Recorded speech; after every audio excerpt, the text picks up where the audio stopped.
Nawaina ta'alluma wa ta'lim wal ifada wal istifada wal naf'a wal intifa' wal mudzakarata wal istidhkar wal hasa 'ala tamassuki bi kitabillah wa bi sunnati Rasulillah sallallahu alaihi wasallam wad du'a lil huda wad dalalata 'ala al khair ibtigha wajhillahi wa qurbi wa thawabihi subhanahu wa ta'ala. Allahumma rzuqna fahman nabiyyin wa hifdzal mursalin wa ilhamal malaikatil muqarrabin. Allahumma aghnina bil ilmi wa zayyinna bil hilmi wa akrimna bit taqwa wa jammilna bil afiyah bi rahmatika ya arhamar rahimin. Para orang tua kami, jamaah Masjid Al-Ikhlas anu dimuliakan ku Allah Subhanahu wa taala, alhamdulillah dina wengi ieu urang tiasa hadir di majelis anu mulia di waktu anu mulia walaupun dengan cuaca hujan. Semoga hujan ini menjadi sebab wasilah turunnya rahmat Allah Subhanahu wa taala.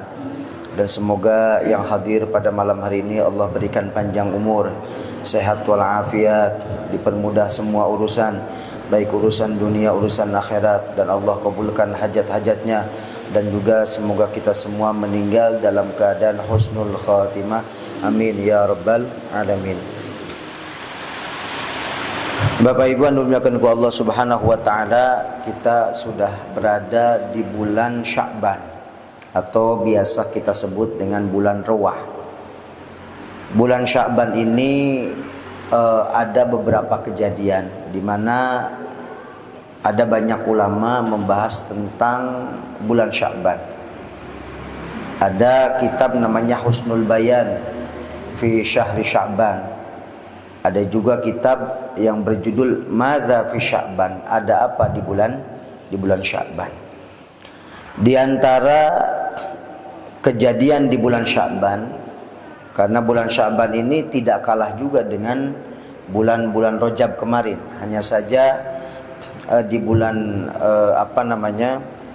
Sya'ban ini kita tidak terlalu memperhatikan, padahal ada kejadian-kejadian besar. Di antaranya yang pertama yaitu adalah tahwilul kiblat, yaitu perpindahan kiblat. Jadi Nabi Muhammad waktu hijrah ke Madinah, dari Mekah ke Madinah, begitu sampai ke Madinah tanggal 12 Rabiul Awal, hari Senin, Nabi diperintahkan untuk sholat menghadap ke Baitul Maqdis, yaitu masjid yang ada di Palestina. Kalau kita bahas Palestina, kenapa Palestina ini nggak menang-menang? Pengennya gimana? Menang apa kalah Palestina? Kalau menang berarti kiamat sebentar lagi. Karena tandanya, termasuk tandanya kiamat sebentar lagi adalah ketika Palestina merdeka, menang. Maka di situ berarti sebentar lagi terjadi kiamat. Jadi dilema kita ini, pengen mendukung Palestina supaya menang, tapi kalau menang berarti kiamat sudah dekat ya. Jadi Rasulullah SAW ketika hijrah ke Madinah diperintahkan untuk sholatnya menghadap ke Baitul Maqdis, itu ke masjid yang ada di Palestina. Dan itu berjalan lumayan lama, yaitu sekitar 17 bulan 3 hari disebutkan oleh para ulama. Itu Masya Allah, ulama itu sampai detail dihitung sama mereka, yaitu 17 bulan 3 hari pada hari Selasa di malam nisfu Sya'ban. Jadi dari mulai Maulid tanggal 12 berarti ya. Berarti Syawal Mulud, Jumadil Awal, Jumadil Akhir, Rajab, Sya'ban, Ramadan, Syawal, Dzulqa'dah, Dzulhijjah, Muharram deui, Safar, Rabiul Awal, Rabiul Akhir, Rajab. Ya. Rajab, Sya'ban. Nah ini.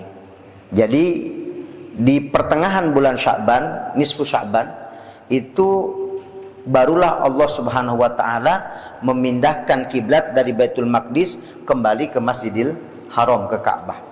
Kenapa? Karena Rasulullah sallallahu alaihi wasallam setiap hari beliau melihat ke atas, meminta kepada Allah pengen sekali kiblat itu dikembalikan sebagaimana di Mekah, yaitu ke Ka'bah, jangan ke Baitul Maqdis begitu. Nabi terus melihat ke atas, apa istilah bahasa Indonesia,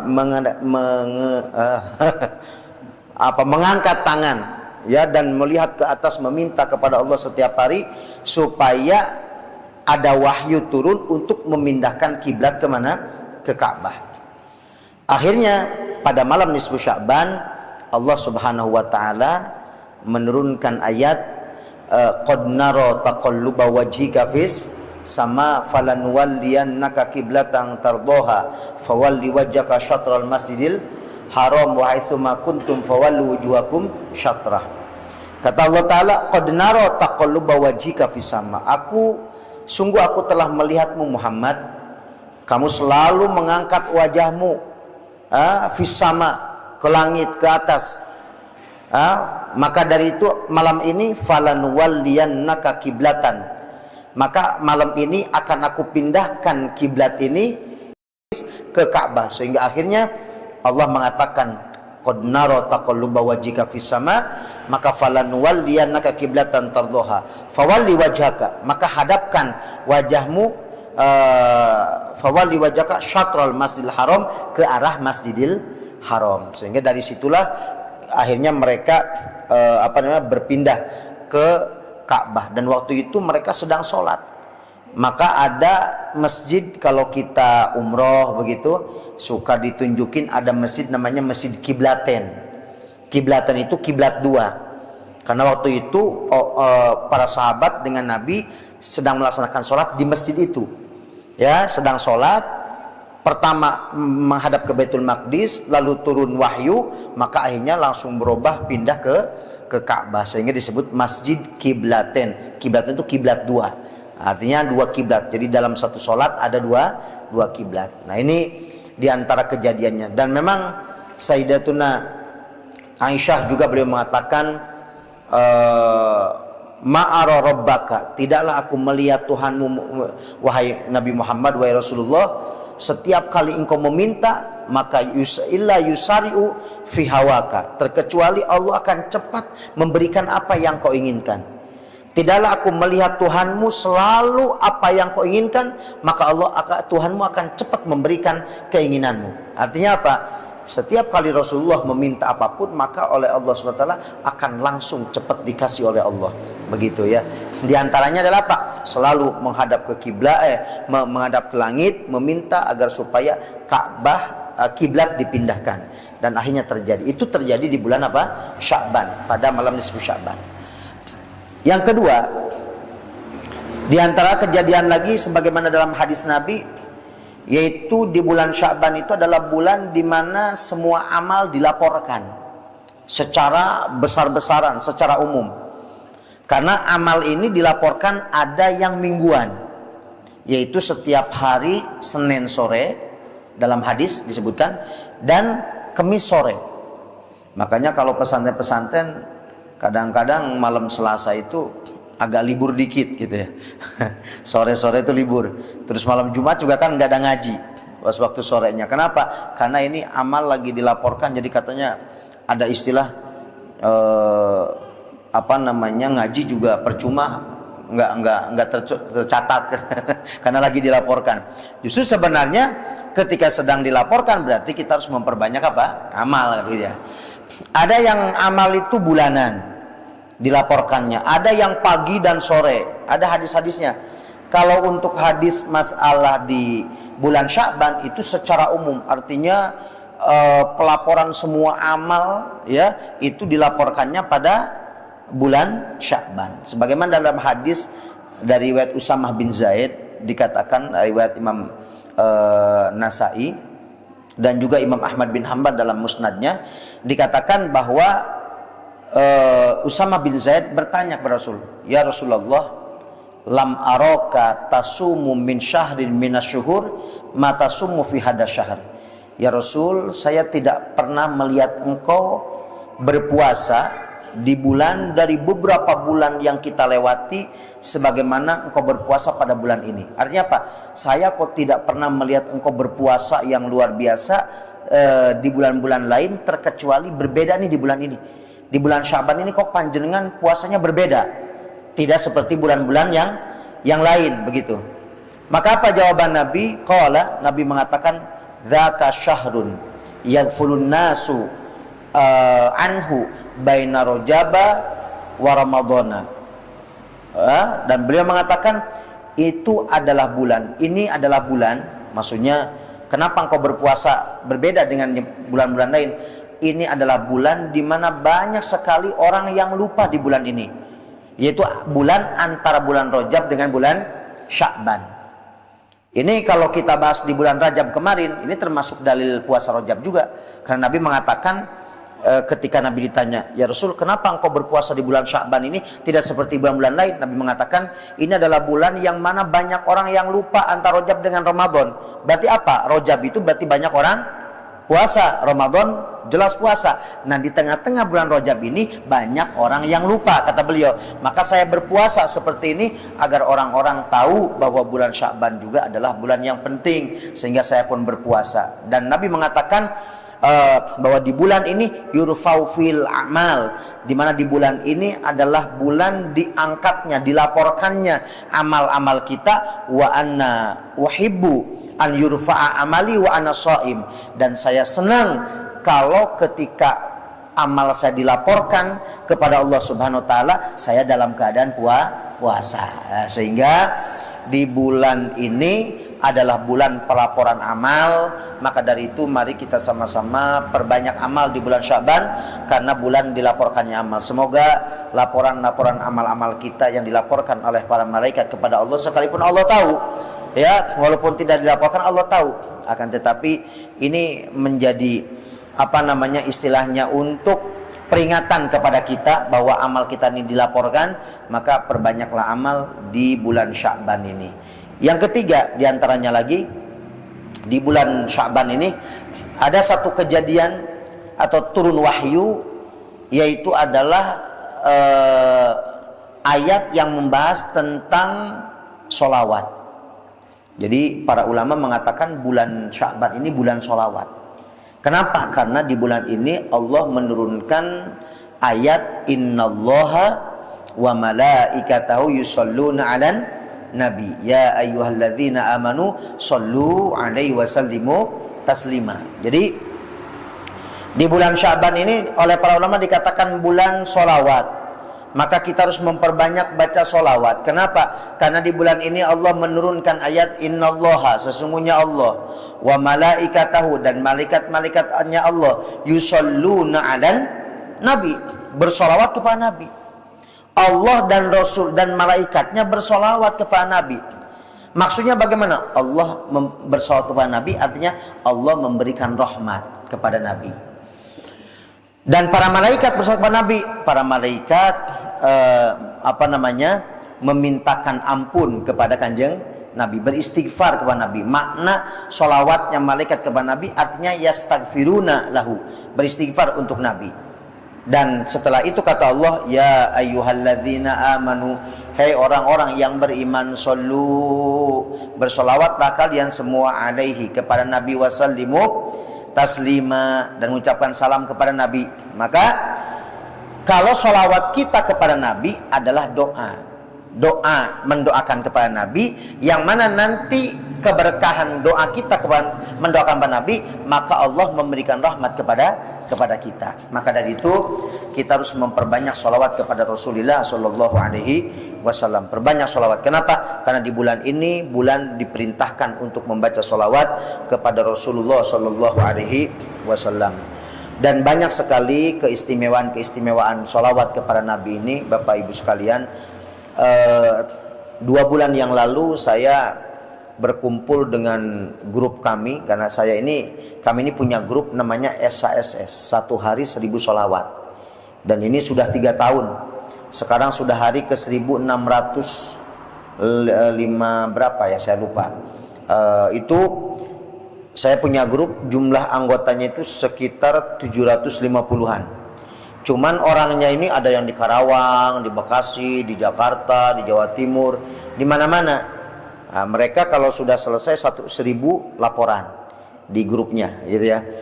Sudah berjalan 3 tahun, dan kemarin pertemuan yang ketiga kali. Kami ketemu wajah ini cuma setahun sekali. Nah, kemarin pas kumpul itu kita ngobrol-ngobrol dan kita minta testimoni dari mereka-mereka. Sebenarnya mereka ikut grup kami sholawat 1000 kali sehari ini, apa tujuannya gitu, dan apa yang dirasakan. Di antaranya kemarin ada yang bilang, saya ini punya suami, sulit ibadahnya, sholatnya males, ke masjid ya, sholatnya aja males apalagi ke masjidnya.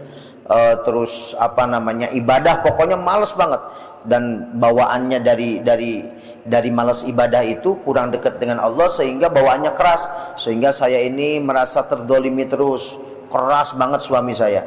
Lalu saya pas lihat tahu dari temen ada grup sholawat 1000 ini, saya niatkan baca sholawat ini tujuannya supaya suami saya berubah, kata dia, supaya menjadi mau ibadah. Akhirnya dia ikut.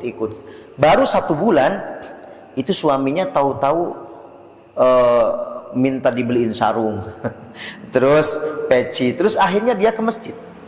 Akhirnya sekarang menjadi ahli sholat, ahli ibadah, berubah sudah. Itu baru 1 bulan.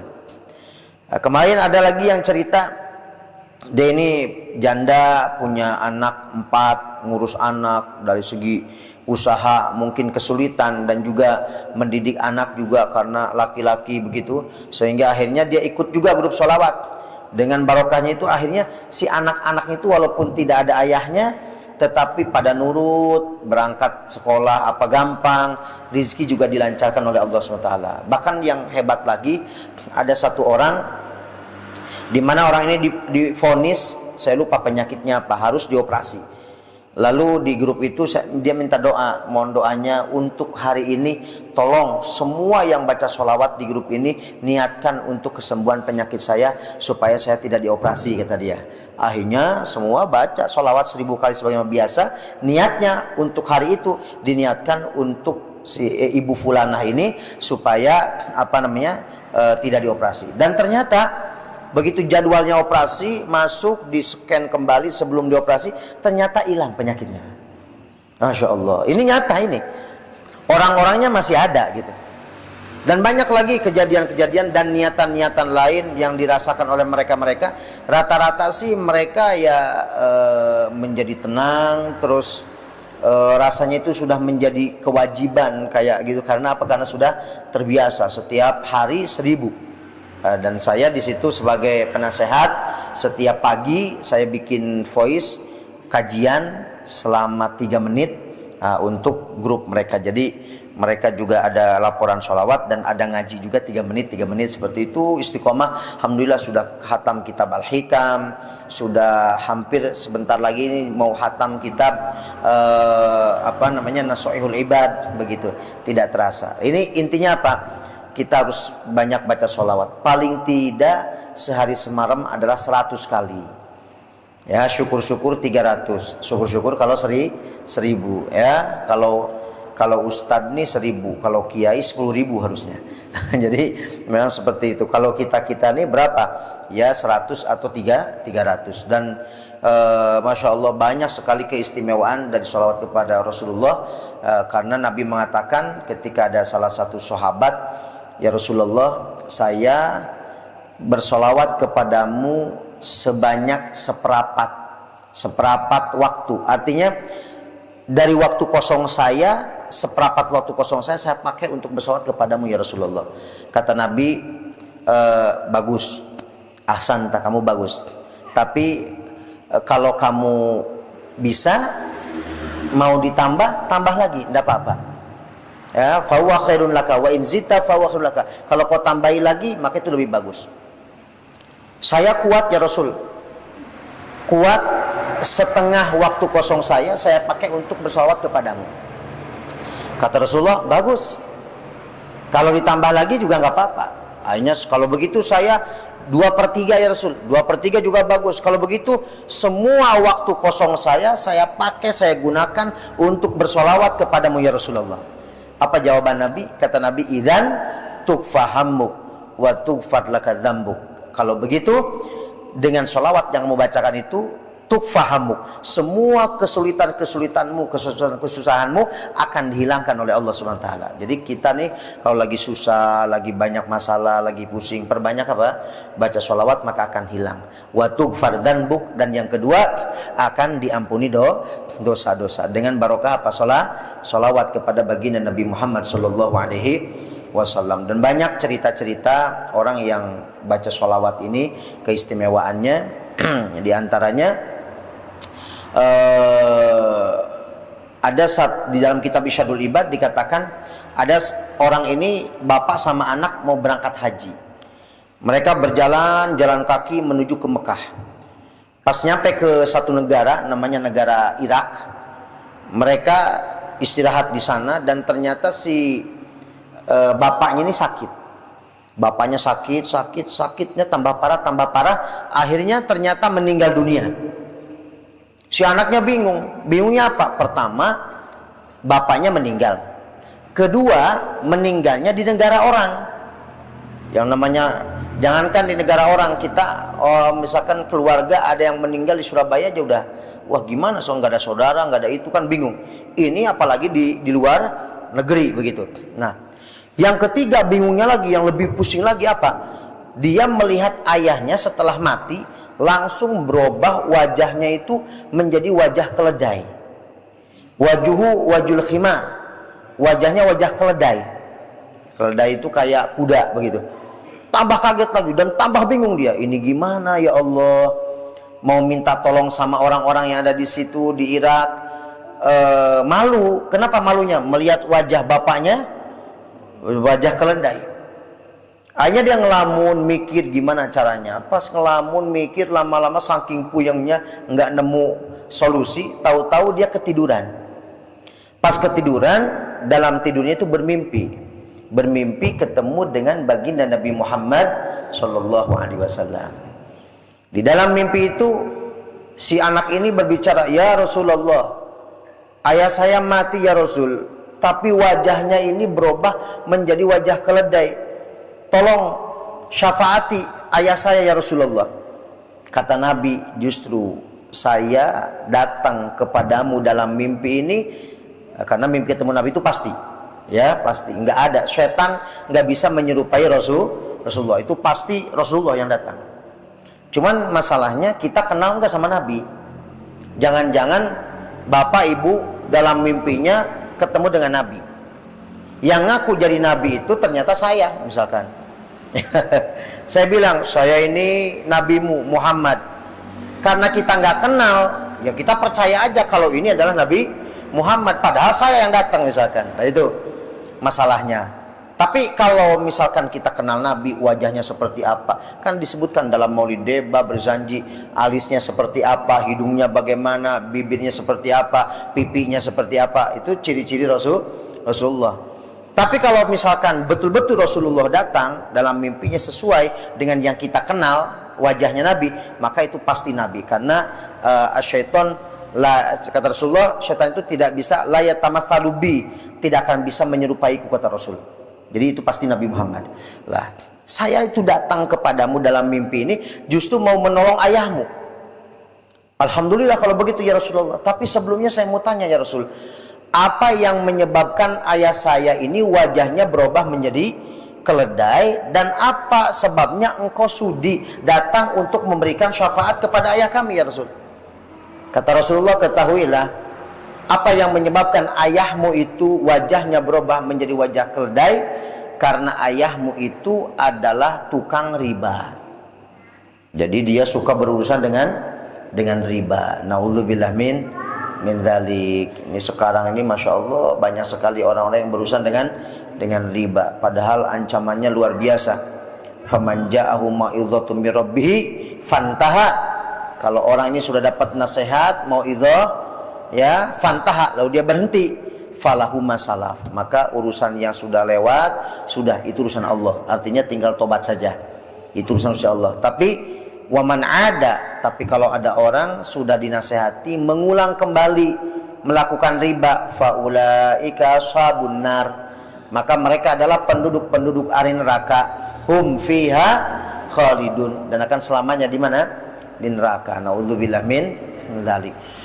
Jadi ayahmu ini tukang riba, makanya dia wajahnya berubah menjadi wajah keledai. Lalu apa yang menyebabkan engkau ya Rasulullah sudi datang kemari untuk menolong ayahku, mensyafaati ayahku ya Rasulullah? Karena ayahmu itu sekalipun tukang riba, tetapi ayahmu itu tidak pernah lupa setiap malam akan tidur selalu membaca sholawat kepadaku 100 kali. Itu setiap malam 100 kali. Itulah yang menyebabkan saya datang kemari untuk menolong, mensyafaati ayahmu. Kenapa? Karena aku kenal betul dengan ayahmu. Karena ayahmu setiap malam 100 kali menyebut namaku. Sallallahu ala Muhammad, sallallahu ala Muhammad, sallallahu ala Muhammad, sallallahu ala Muhammad, sallallahu ala Muhammad. 100 kali, paling sabar menit. 2 menit gente ya. Nah, ini nanti mulai malam ini kita langsung praktek. Karena kalau nggak praktek ini nanti lupa sudah. Ya keterangan itu pamita dipraktekkan wengi iya entos pulang bahilap. Kita skenjing tapi upami malam ini kita praktekkan, nanti besok ketika kita akan tidur ingat kamari bawa sholawat ya, baca 100 kali. Nanti besoknya begitu. Jadi naon-naon teh upami urang keeng keterangan teh enggal amalkeun walaupun cuma satu kali. Nanti kalau sudah pernah kita amalkan itu biasanya ingat.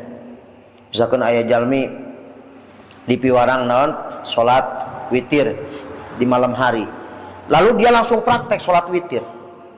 Setelah itu besoknya dia masih ingat sholat witir, habis itu enggak lama enggak witir, pas begitu malam udah enggak bisa tidur, nggak sekali madep kaditu rek bisa bobo iku naon ya.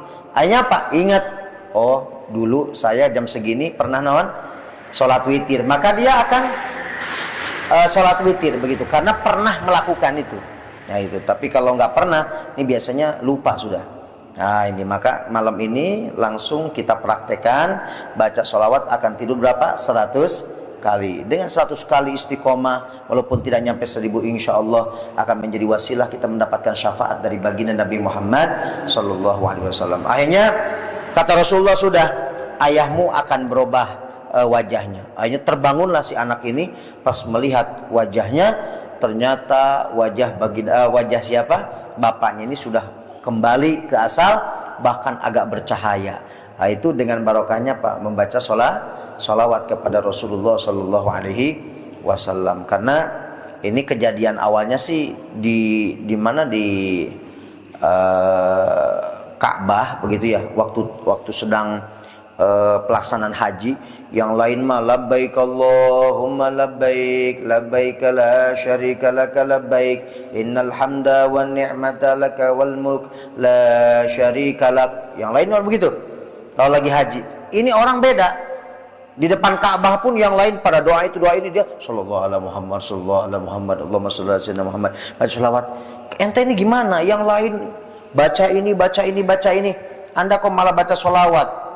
Dia ceritakan, kenapa saya ini sholawat terus? Karena sudah dirasakan dengan 100 kali dalam keadaan bermaksiat pun ternyata sholawat memberikan syafaat. Apalagi kalau kita perbanyak dalam keadaan ketaatan kepada Allah Subhanahu wa Ta'ala.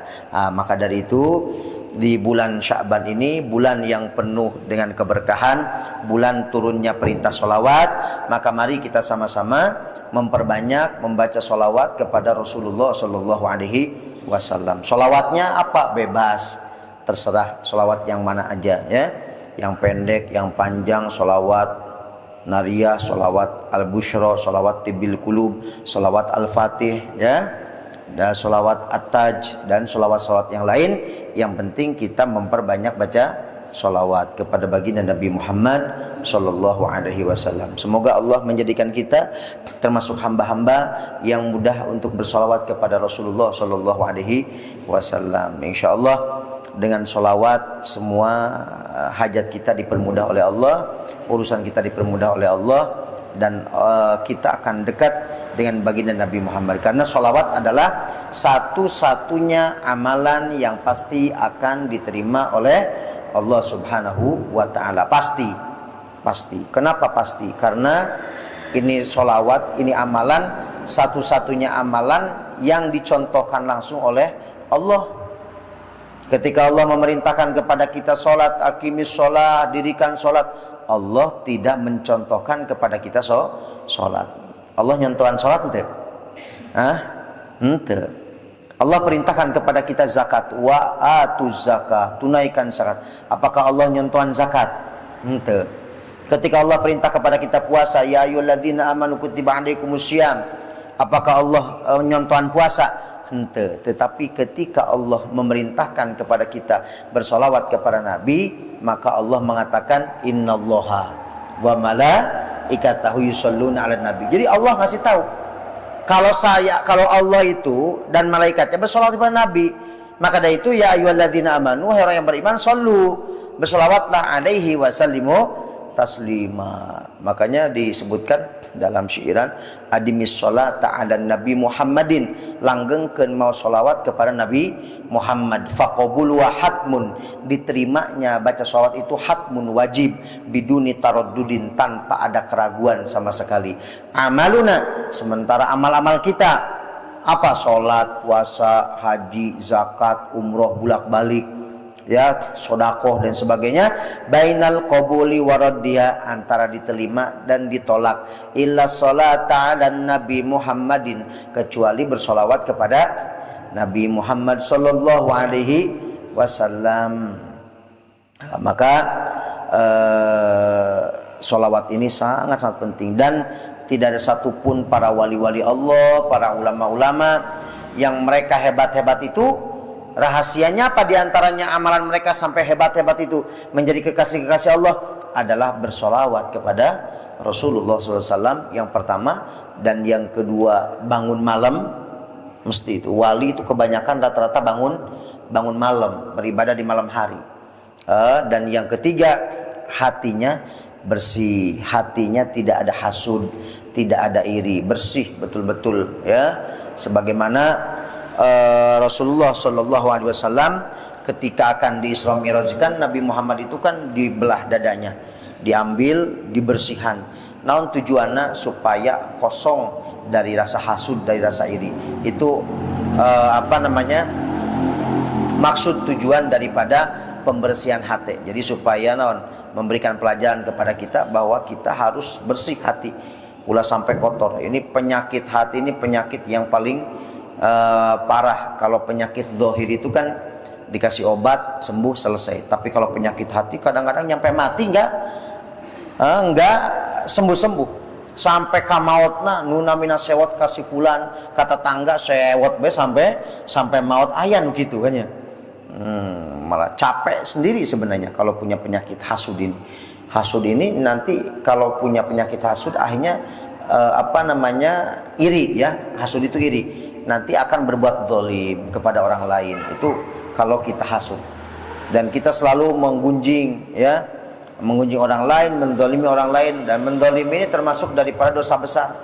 Banyak sekarang nih di zaman sekarang banyak orang yang zalim, tapi mereka tidak merasa kalau itu adalah dosa, dan tidak merasa kalau itu akan dibalas. Pada Allah sudah mengatakan wala tahsabannallaha ghafilan amma ya'maludz zalimun.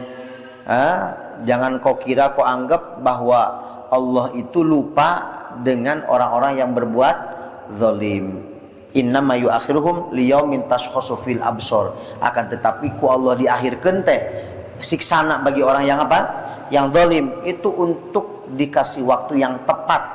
Jadi Allah nyari waktu yang tepat, yang pas, yaitu hari di mana mata terbelalak, sudah tidak bisa mengelak lagi, yaitu sudah berada di hari kiamat, dan nanti akan dipertanggungjawabkan di hadapan Allah Subhanahu wa taala tentang orang-orang yang zalim. Dan orang zalim ini masya Allah, naudzubillah min dzalik, dosa besar dan pasti akan dibalas oleh Allah. Jadi di Al-Quran sudah katakan wala tahsabanallah, jangan kau kira, kau anggap Allah itu ghafil, Allah itu lupa, tidak memperhatikan, tidak akan membalas amma ya'maludz zalimun, dari amalan-amalan dilakukan oleh orang-orang zalim. Jadi misalkan aya jalmi zalim kahiji jalmi, terus kok biasa-biasa baik, itu aya kawalat istilahnya, misalkan malah tambah senang. Ini jangan dikira Allah itu lupa? Enggak, Allah pasti nggak balas, cuman nunggu waktu yang tepat. Nah, makanya jangan sampai melakukan kezaliman, karena zalim itu bahaya. Bahkan sampai dikatakan kalau ada orang sakit parah, sakitnya aneh, diperiksa ke dokter nggak ada penyakitnya, ya, bisa ke dokter nggak ada penyakitnya, tapi sakit, panas misalkan perutnya atau gimana, dibawa ke kiai ahli hikmah atau dukun lah, dicek juga nggak ada. Ketahuilah itu penyakit datangnya dari doa orang yang dizolimi, biasanya begitu. Jadi kalau misalkan ada orang zolim nih, lalu yang dizolimi ini dia berdoa kepada Allah, minta supaya apa, misalkan si orang yang mendoliminya itu sakit, nanti penyakitnya itu aneh, didiagnosa sama dokter nggak ada penyakit, dibawa ke dukun, ke kiai juga nggak ada penyakit, tetapi dia merasakan sakit. Itu biasanya adalah doa dari orang yang zalim. Makanya disebutkan dalam kitab Irsyadul Ibad, ada satu orang di zaman Bani Israel, ada satu orang yang punya kekuasaan begitu, dia mentang-mentang punya kekuasaan.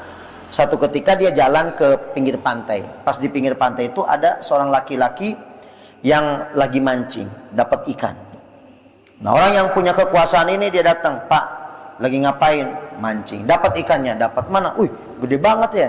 "Ya, alhamdulillah." "Buat saya aja, Pak." "Wah, enak baik, kajenting gelut aing cenah." Nang mancing capek-capek ek diminta, lebih baik namanya teh gelut kan gitu ya. Ya udah kalau begitu itu ikannya saya beli. "Enggak, dibeli pun saya nggak akan jual, ini hasil mancing saya," katanya. Wah, akhirnya si orang yang punya kuasa ini karena kesel, dia diminta nggak boleh, dibeli nggak boleh, akhirnya diambil dengan secara paksa karena dia punya kekuasaan, ya. Orang ini terzalimi, ya sudah, akhirnya sama orang yang punya kuasa ini. Sebenarnya yang punya kuasa ini ada satu ini di kitabnya disebutin, cuman nggak enak kalau disebutin, maksudnya nanti ada yang tersinggung lah gitu. Yang jelas orang yang punya kekuasaan, begitu aja ya. Ada pokoknya dari inilah salah satu institusi begitu. Dalam kitabnya begitu. Cuman saya rahasiakan itu. Nggak enak nanti khawatirnya viral, singgung ya. Nah, akhirnya dia jalan sudah karena dia merasa kuasa. "Nah, sini, buat saya aja." "Pak, jangan Pak, itu ikan saya mancing dari pagi, nggak bisa. Sini, buat saya." Musik Islam Sunda mah bongan bae dipeser tekenging, diminta nggak boleh, dan saya butuh ikan ini, diambil sama dia. Pas nuju dibantun kieu lagi jalan, eta si ikan nu tadina mati ujug-ujug set ngegel karena jempolana, ngigit kenceng banget sampai dia kayak istilah nama digegel ulah naon namina teh aya peurahan gitu, sampai wajahnya biru, kesakitan. Hanya dia cepat lari ke rumah, minta tolong ke keluarganya untuk dicopot si gigitan ikan ini. Copotlah gigitan ikannya. Setelah copot, panas tiris mungina. Deg-deg, jempolnya dipisan, biru. Ya. Besoknya langsung ke dokter. Pas dicek sama dokter, wah. Ini bahaya, ini beracun. Kalau nggak dipotong ibu jarinya, ini bisa menjalar, bisa mapai kadiong kena. Terus kumaha? Ya kalau mau dipotong, ya sudah potong saja. Akhirnya dipotong ibu jarinya. Tek. Setelah dipotong, langsung malah pindah sakitnya. Sup kadieu. Karena naon namina teh lengan bagian bawah inu ye kadieu. Ngelelep kieu, bibirna naon biru. Wajahnya pucat, matanya bengkak, saking sakitnya. Hanya datang lagi ke dokter, "Pak, ini gimana? Lo kok ini penyakitnya apa, sakitnya mapai di dia?" Kata dokter, "Ini harus dipotong." Potong lagi segini. Setelah dipotong, besoknya sakit lagi di bahu bagian atas di dia. Akhirnya datang lagi ke dokter, dipotong lagi karena dia pengen sembuh. Sampai akhirnya orang-orang tetangga-tetangga pada nanya, "Bapak, sebenarnya ada kejadian apa? Kok bisa seperti ini aneh loh. Dipotong di dia mapai, potong ke dia mapai. Aya kejadian naon? Apa yang terjadi dengan Anda?" Begini sebenarnya, beberapa hari yang lalu saya itu ketemu dengan seseorang, diceritakan di pantai dapat ikannya ngegel gitu. Oh, kata tetangga-tetangga, ini penyebabnya. Kalau kamu pengen sehat, pengen nggak dipotong lagi, cari tuh orang, mintalah maaf ke dia karena kamu sudah mendolimi dia.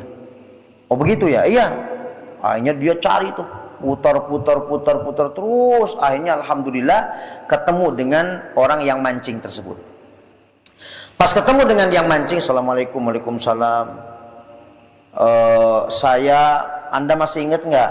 Saya adalah orang yang mengambil ikan Anda. Oh iya, saya tahu. Saya minta maaf ya, langsung cium tangan. Ya kuno kiri, cium tangan bolak balik, sujud di nasikilna. Minta maaf, iya, sudah saya maafkan. Enggak apa-apa, sudah selesai. Tapi saya mau tanya, kata yang didolimi, yang mendolimi ini, yang tangannya udah dipotong itu, apa yang kau doakan untuk saya? Dia bilang begitu. Saya meminta kepada Allah dari mulai kau mengambil ikan saya meminta ya Allah ya Rabb, saya adalah orang yang dhaif, orang yang lemah. Telah datang kepada saya seseorang yang lebih kuat dari saya, dan dia telah mengambil rizki yang telah engkau berikan kepada saya ya Allah. Maka tunjukkan kekuasaanmu kepadaku ya Allah. Itu doa saya setiap hari. Kata yang dipotong tangannya, sungguh Allah maha benar, dan Allah telah tunjukkan kekuasaannya pada hari ini. Kamu tahu nggak, tangan saya ini sampai putus seperti ini, diceritakan gini-gini. Maka dari itu saya minta maaf kepadamu. Iya, saya maafkan. Tetapi untuk masalah tangan sampai potong ke dia, itu mungkin doa dari saya.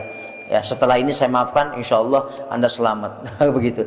Akhirnya setelah itu alhamdulillah udah nggak kerasa lagi. Coba kalau dia nggak minta maaf, mungkin tambah kali mapai karena dada bisa mati ini orang.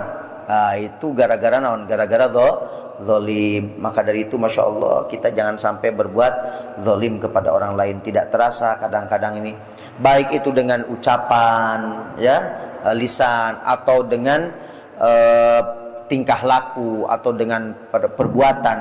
Ini jangan sampai terjadi zalim, ya. Terutama kita harus menjaga mulut juga, karena banyak sekali orang-orang yang tersakiti oleh mulut, ya, yang tanpa sengaja. Makanya kata Nabi dikatakan, man kana yu'minu billahi wal yawmil akhir falyaqul khairan aw liyasmut. Orang yang iman kepada Allah dan hari kiamat, maka hendaknya berbicara yang baik, kalau enggak diam. Ya, jangan sampai berbicara dengan hal-hal yang tidak ada manfaatnya, yang bahkan mensakiti orang. Makanya waktu Isra Mi'raj itu kan Nabi ngelihat ada bolongan kecil. Dari bolongan kecil ini keluar binatang. Binatang ini tambah gede, bentuknya itu ternyata seperti banteng. Di urang mah seperti namanya teh munding. Ya, kayak munding. Nah, setelah gede, si banteng ini mau masuk lagi ke bolongan tadi yang dia keluar, ternyata nggak bisa masuk. Kata Rasulullah, ya Jibril, ini apa sih? Tandanya apa? Ini adalah gambaran dari umatmu ya Rasul, di mana banyak orang yang keluar dari bolongan kecil, dari mulut ini. Bolongan kecil ya, mulut ini. Tapi bisa menyebabkan sesuatu yang besar, fitnah. Gara-gara mulut orang jadi ribut misalkan. Gara-gara omongan jadi ribut sampai akhirnya bunuh, ya, pembunuhan terjadi.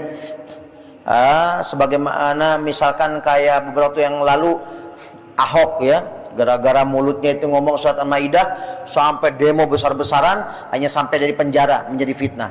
Dan kalau sudah keluar dari mulut ini menjadi fitnah, itu sulit untuk masuk lagi. Artinya tetap menyebar kemana-mana, nggak bisa klarifikasi, nggak bisa balik lagi.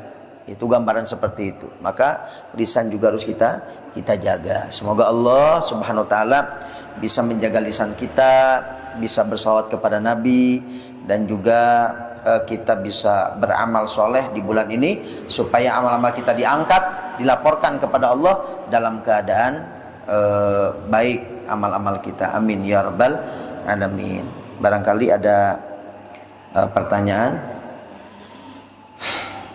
Ya, untuk membaca sholawat itu umpamanya kita dalam hati, ya. Jadi saat kita lagi berjalan atau bekerja itu bebas, atau ada khusus waktunya. Itulah keistimewaannya sholawat. Jadi sholawat itu kapanpun, dimanapun, dalam keadaan bagaimanapun, tidak harus punya wudhu, tidak harus menghadap kiblat, tidak. Pokoknya sholawat ini bebas. Ya, sholawat ini bebas. Jadi itu salah satu keistimewaan sholawat. Pasti diterima dan bagaimanapun keadaannya. Bahkan dikatakan oleh para ulama, sholawat ini walaupun dalam keadaan kita tidak sadar, artinya tidak terlalu khusyuk, itu tetap istimewa. Beda dengan zikir-zikir lain. Misalkan ada zikir wiridan ini dibaca, itu kalau nggak khusyuk, nggak keluar khasiatnya begitu. Ya, doa juga diantaranya kalau nggak khusyuk, nggak ngerti maksudnya, itu sulit diterima oleh Allah. Tetapi sholawat dalam keadaan tidak khusyuk pun akan diterima oleh Allah Subhanahu Wa Taala. Itu salah satu keistimewaan sholawat kepada baginda Nabi Muhammad SAW. Makanya bebas. Mungkin kita sambil naon istilahnya, bari macul, bari sholawat, bari mapah, bari sholawat, insya Allah akan akan dirasakan keberkahannya dari sholawat tersebut. Kayaknya mungkin ini pengajian untuk sekarang ini terakhir kayaknya. Jadi nanti setelah Lebaran lagi, karena bulannya sudah nggak ada lagi ya. Ayah deh ente. Mugi-mugi Allah Subhanahu Wa Taala memberikan panjang umur, sehat walafiat, sehingga kita bisa masuk Ramadan dalam keadaan sehat dan bisa melaksanakan puasa dengan sempurna, dan keluar dari Ramadan kelak dengan mendapatkan puasa yang makbul, yang diterima oleh Allah, dan kembali menjadi fitrah yang suci. Dan juga semoga Allah Subhanahu Wa Taala memberikan kepada kita sehat walafiat dalam ketaatan kepada Allah Subhanahu Wa Taala, diselamatkan di dunia dan di akhirat, diselamatkan dari pertanyaan kubur, siksa kubur, timbangan amal, hitungan amal, dan juga sirat. Allahumma ja'al jamana hadza jaman marhuma wa tafarruqana min ba'di tafarruqan ma'suma wa la taj'al fina wa la minna wa la ma'ana syaqiyan wa la mahruma. Allahumma la tada' lana fi majlisina hadza dhanban illa ghafarta wa la 'aiban illa satata wa la hamman illa farazta wa la dainan illa qadaita wala hamman illa farasta wala karban illa nafasta wala hajatan min hawaiji dunya wal akhirah illa qadaitaha wa yasartaha birahmatika arhamar rahimin. Allahumma rabbana hab lana min azwajina wa dhurriyyatina qurrata a'yun waj'alna lil muttaqina imama. Allahumma barik lana fi sya'ban wa ballighna ramadan. Allahumma barik lana fi sya'ban wa ballighna ramadan. Allahumma barik lana fi sya'ban wa ballighna ramadan ma'asiha wal afiyah was salama wal barakah wa dafi 'anil bala wal waba wal amrad wal asqam wal fitan wal mihan ma dhahara minha wa batan. Wa sallallahu ala sayyidina Muhammadin wa ala alihi wasallam bi fadli subhana rabbika rabbil izzati amma yasifun wa salamun alal mursalin walhamdulillahi rabbil alamin. Al-Fatihah bil qabul wa ila hadratin nabi rasul. Al-Fatihah. Bismillahirrahmanirrahim. Alhamdulillahi rabbil alamin arrahmanir rahim maliki yaumiddin. Iyyaka na'budu wa iyyaka nasta'in ihdinas siratal mustaqim siratal ladzina an'amta 'alaihim ghairil maghdubi 'alaihim waladdallin. Amin. Itu saja dapat saya sampaikan. Semoga ada manfaat barokahnya. Mohon maaf apabila ada kekurangan, kesalahan, ada kata-kata yang kurang berkenan sebelum masuk Ramadan dan juga Idul Fitri. Mohon maaf lahir batin. Insyaallah kita semua diberikan oleh Allah panjang umur sehingga setelah Lebaran bisa berkumpul kembali istiqomah dalam kajian ini. Amin ya rabbal alamin. Wassalamualaikum warahmatullahi wabarakatuh.